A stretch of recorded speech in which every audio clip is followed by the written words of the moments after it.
Hi, I'm Bryan Oliver. I'm a SQL Server expert specialising in backup and disaster recovery strategies.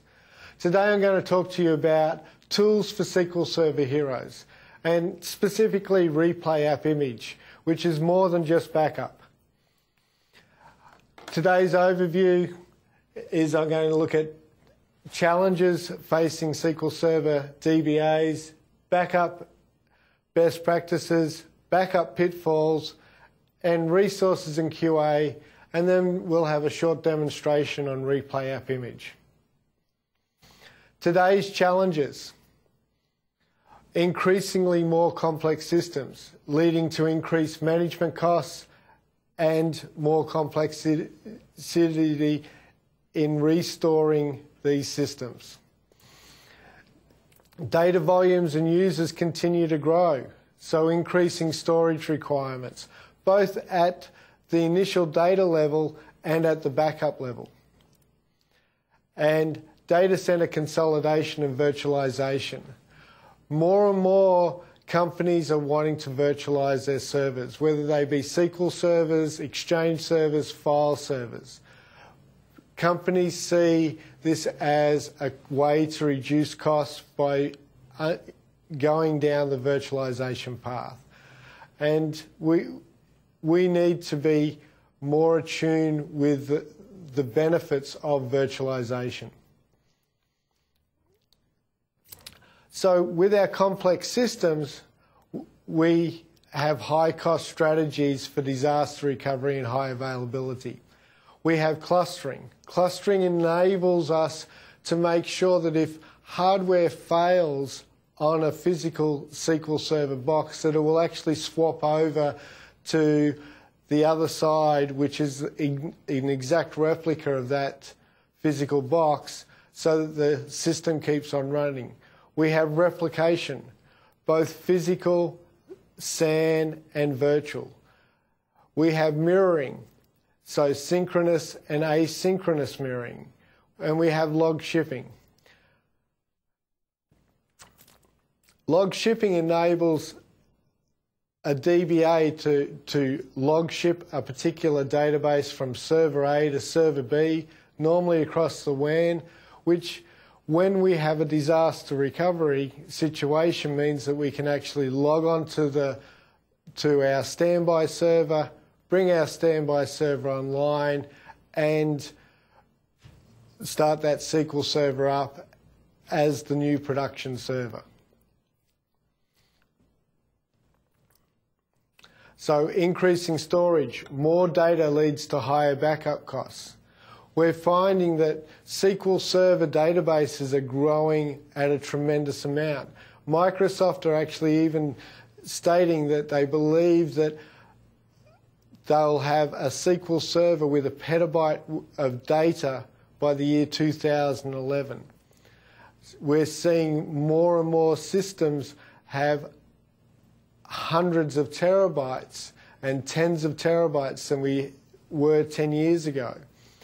So because of this larger amount of data, we're seeing an increased cost in our backups, and that can be solved, or we can resolve these situations by deduplicating the data, by compressing the backups to save even more space, and this leads to reduced off-site storage costs, and that increases our on-site backup recovery points.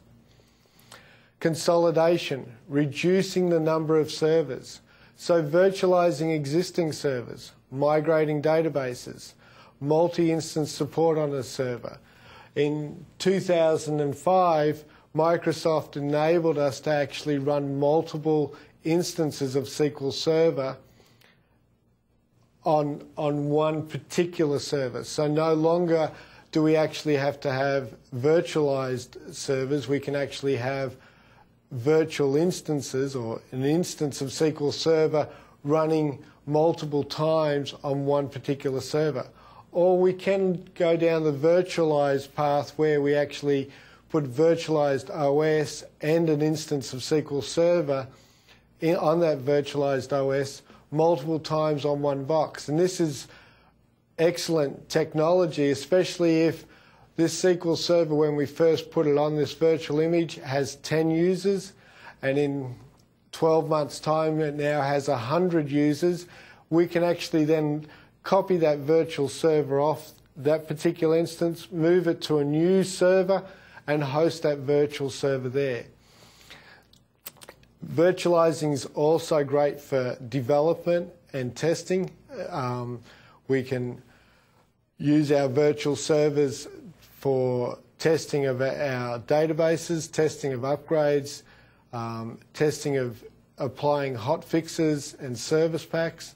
So virtualization means that we don't have to expend multitudes of dollars on buying more hardware to actually be able to undertake the testing and development that we require at level X.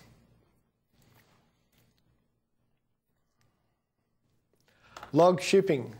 So the problems that we face with log shipping is duplicated cost of hardware. So if we have a primary server and a secondary server, the primary server costs $100,000. The secondary server, if it's to substantiate the same instance level as what the primary server is going to cost $100,000. The other problems that we find that we face is it fails to update the server objects, so only the user databases. So it doesn't update master, it doesn't update any of the OS, it doesn't update any of the user settings except for the user databases. And there's also a significant time factor in bringing online.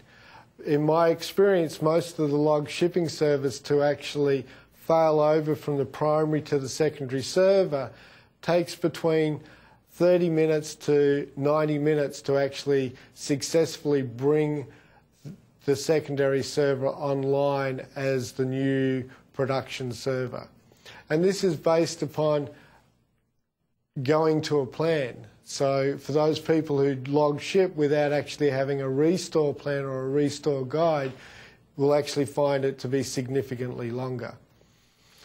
We'll also find that log shipping and that protects us for the parts of the log file that have been successfully copied across. So if the log file's been backed up and we're backing up to local disk and then we're copying across to the network, if at any point in time the network fails, then we'll actually won't have copied successfully across. And so we can end up with longer gaps than what we actually expected. So instead of it being a 15-minute gap, it can actually end up being a 30 or 45-minute gap before we actually resync the log shipping up to bring it online with the time sequence that we're actually expecting.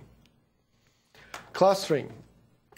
So clustering does not protect the data. A lot of people think that clustering protects the data. It doesn't.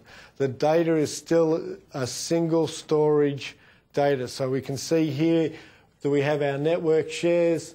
These network shares are the same data files for both our cluster instance 1 and cluster instance 2. All we're doing with clustering is we're making sure that the physical hardware that runs SQL Server and the operating system and any other services are actually always online by having two clustered servers in an active-passive situation. So we need to remember that clustering is not protecting our hardware. It's only protecting the server in case of a hardware failure at the OS and binary level, not at the data level. So we always need to remember that even though we cluster a server, we should be still backing up the network shares, whether we do this via log shipping or replication or mirroring is dependent upon what your requirement is.